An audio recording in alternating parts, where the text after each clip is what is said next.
Ready to unlock a world of high-paying freelance projects? Today, we're diving deep into how to conquer the Toptal approval process and land yourself on this elite platform first.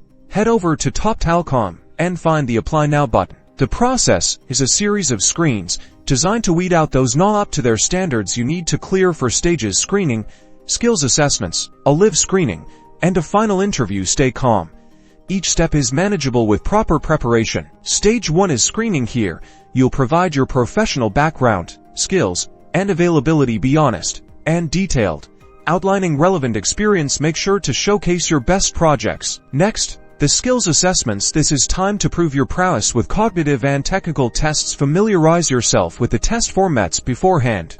Practice consistently and brush up on foundational aspects of your skill set. Successfully passed. Now for a live screening.